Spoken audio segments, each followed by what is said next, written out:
Hey, what's up, everybody? This is D, MKD58 Media, and I'm back again with another movie review. And today's movie review is going to be for a 1981 horror-ish film, but big-time classic, it seems, as you know, going by how people talk about it. I'm talking about An American Werewolf in London.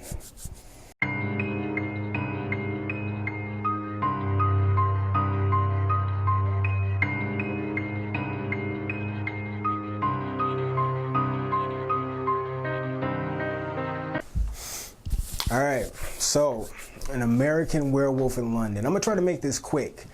Believe we watched this Halloween night, if I remember correctly. I believe, I'm pretty sure it was horrible memory on me. But yeah, I'm pretty sure we watched this Halloween night. I had never seen this movie before, had obviously heard a whole lot about it over the years. Highly regarded movie by, you know, the cinema-loving public out there.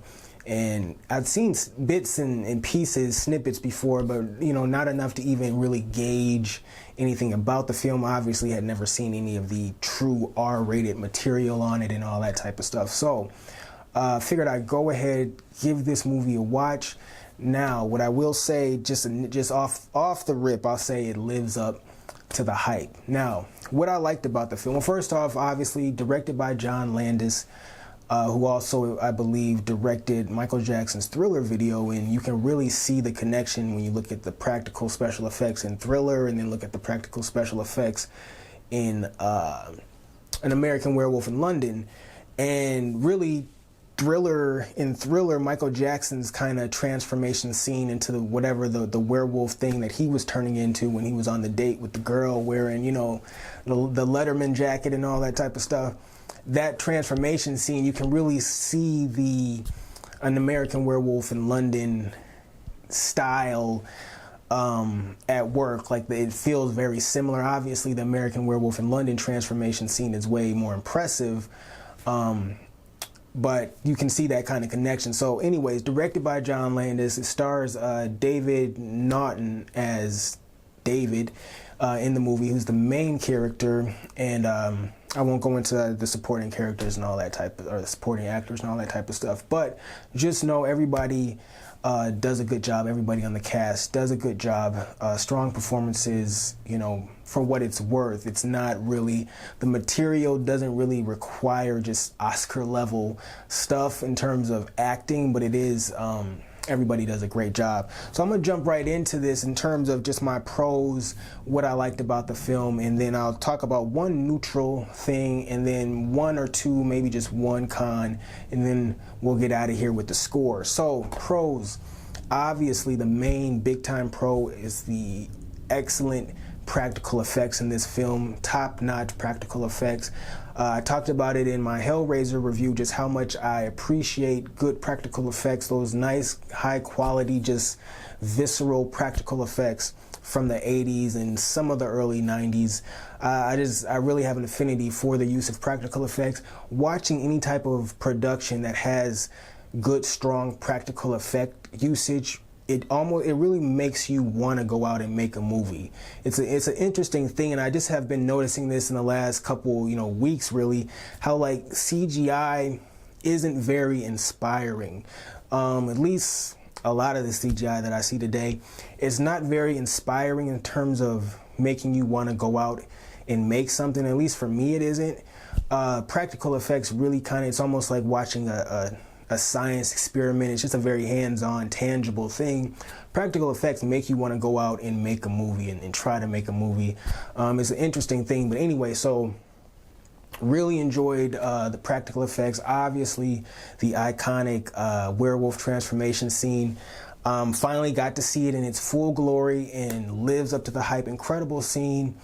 Visceral, really looks like it looks like the most painful thing to go through, just that whole transformation, especially when you think about what all going through that would really entail, like for your body physically, like if you get what I'm saying, just in terms of the recomposition of your whole muscular frame and bones and ligaments and organs. Like, oh, it looks very anguishing actually, but just incredibly created and shot scene. So big time pros for the practical effects. Now more pros. Excellent pacing and usage of runtime and good runtime in general. I believe this movie is about 97 minutes, and I like that, especially the older I get. Way too frequently in the last couple of years have I found myself dozing off. I mean, it helps that I get up extremely early for work, but way too much I've found myself dozing off at the end of actually very good films. My body fails me sometimes and I get sleepy. So I actually enjoyed the fact that this movie is slightly over an hour and a half, and a lot of good graphic, visceral, exciting, intense, entertaining content is packed into that 97-minute runtime, and I really appreciate it. It's a concise, condensed, basically short, well done film. So bravo for that. I really appreciate the runtime. That's not to say that I don't like 2-hour movies or 2.5-hour movies. It's just that I almost have to prepare for a 2.5-hour movie, whereas this is a movie you can just throw on and finish it and still wake up in time enough to go to your early job. So okay, I was checking the camera for a minute, making sure I had pressed record. Also, just a great looking film. I'm looking at my notes. Just a great looking film in general. I've talked about this in the past as well, how much I'm impressed by how great 80s movies look, especially when I guess they get kind of updated a little bit, restored and remastered and things like that. I'm not sure how much of that was even done to this film. Watch this movie on demand, so I don't know how much updating and remastering they do to movies when they're in that format, as far as being on demand or whatever, and not necessarily on Blu-ray and all that type of stuff. So I don't know how much was done to it, but it looked great, as a lot of these 80s classics tend to look. So definitely a good looking film. Great atmosphere, perfect Halloween season watch. Just the whole the European countryside, the London cityscape, the shots of the full moon, some of the kind of wooded foresty scenes, people getting attacked in the forest and amongst the trees and in parks, and cobblestone roads and all that type of stuff. Just lots of atmospheric good stuff here, and I like that kind of gothic vibe. It's not really truly gothic, but there's some gothic kind of elements, dark, misty, nighttime type stuff going on. So good atmosphere to the film, which is something you gotta have in a movie with this type of subject matter. All right, so yeah, those are my main pros, but I want to make sure to mention this movie was actually surprisingly adult. This movie had been hyped up for me a lot. People talking about the humor of it, really, and which the humor was emphasized so much, by what people told me, that it made me kind of expect almost I don't want to say soft, but expect a film that's a little more lighthearted than what it actually turned out to be. There was a lot of lighthearted elements to this, but this movie still got extremely violent, extremely gory, and actually highly sexual compared to what I would have even expected out of this movie. So that's neither necessarily a super pro, and it's definitely not a con, but it's more just an observation. Just the movie is very gory and is surprisingly sexual in subject matter and things like that. But I'm assuming it's an R-rated movie. That's another thing. For some reason, I kind of thought this movie was PG-13. I wasn't disappointed by the R-rated material, but for some reason, I just kind of thought this was going to be a PG-13 movie. It's weird. I just assumed that, which, I guess that's why you don't make assumptions. But yeah, just observations. Now, some neutral stuff. Then I got one negative, and then we're going to get out of here. Neutral stuff. All right, neutral stuff. The humor in this movie was hit and miss for me. I'm pointing this out because humor is a big thing that is kind of brought up a lot when people talk about this film.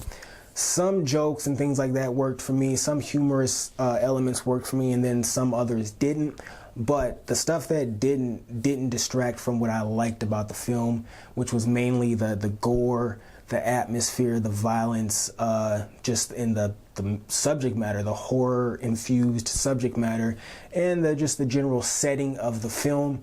So the humor, while it didn't knock me over with laughter, it also didn't hurt anything about the film. But if I was going to recommend this film to somebody, and I do, I wouldn't do it based off of the humor. Like, that wouldn't be the selling point for me. I wouldn't say, hey, this movie's gonna have you cracking up. Like, nah. The selling point for this movie is the gore, the amazing practical effects, the werewolf subject matter, the werewolf lore, the European setting, all of that type of stuff. The humor wouldn't be my selling point for it. I would let people know that there's humor in it, humorous things and obvious attempts at humor, some failing and some not, but that wouldn't be my recommending point about it. All right, so that was my neutral thing. Now my one con, and it's actually a very forgivable con, so forgivable that it almost doesn't even count as a con in the first place. It's that there are some aspects of the werewolf attacks that come off a little cheesy, like certain shots. Because at the same time, within the same attack, there will be a shot or a cut or an angle that actually looks really good and is really effective. So it's just kind of it was kind of just a sign of the times, really. I mean, there's only kind of using practical effects, there's often times only so much you can really do. And to be honest, the whole werewolf thing, especially using practical effects, that can be hard to pull off on camera and make it still look not cheesy and not corny or whatever. So I give leeway, but I gotta point it out because I did notice it. There are some things where it's very noticeably a movie from 1981. I'll put it like that. So yeah, but I also want to point out this is neither a con or really a pro. It's kind of in that middle area too. This movie, I talked about the runtime, but I also want to make sure I mention for me first watching this movie, the ending is very abrupt. Like, the ending just kind of happens. But then when you really think about the subject matter and what the rules of the universe that this movie is set in are, there was only one way for this movie to really end, for this situation to end, and it ends in that way. But there's no type of no whatever emotional closure or whatever. It's just shit happens and boom, cut the credits. That's it. No follow up, and 2 months later, how are you coping? How are you getting past? Is there no final words? No, it just really just straight up goes to credits. But it is kind of effective because it's just it ends hey, it is what it is, and that's it. It's this is the end. We're not going to try to sugarcoat it or anything like that. And in the end, no pun intended, in the end, that ending actually worked for me. But I will say, when it first happened, I was surprised, dang, that's it. It was just a very abrupt ending. Just wanted to point that out. But anyway, so my final score for An American Werewolf in London, I'm going to go 8 out of 10. I enjoyed this film. I will say it definitely lives up to the hype. I would, recommend it to any horror, related fan, horror-ish. If you're a fan of horror-ish, not horror-ish, horror-ish type films, I would definitely recommend this. It lives up to the hype for me, especially obviously that transformation scene. Probably the best werewolf, and I'm not counting any of the underworld films because I don't consider those strictly werewolf films, even though I know Rise of the Lycans is, if I remember correctly, essentially centered around the werewolf side of things. I don't quite remember how good or bad that movie was, so I'm not even counting that. But so disregarding the underworld films, An American Werewolf in London is definitely the best werewolf film I've seen, but that's still not saying too much because I haven't seen a lot of werewolf films. And the ones that I have seen, you know, we're talking about like Teen Wolf. I saw Wolf, or like 3/4 of Wolf, the movie with Jack Nicholson and Michelle Pfeiffer, and that movie was just funny. That movie is hilarious, but didn't finish that, so I just haven't seen a whole lot of werewolf movies. And I actually know they did an American Werewolf in Paris eventually, like later on, like in the mid-90s, I think they did that. I remember they did an American Werewolf in Paris. I never saw it. So, but with that being said, I still got to point it out. American Werewolf in London, best werewolf movie I've seen. Definitely worth a watch. So 8 out of 10. Check it out, and thank you for watching. I got other movie reviews coming. Check out some of my other reviews. Like, comment, subscribe. I'll catch you on the next go round.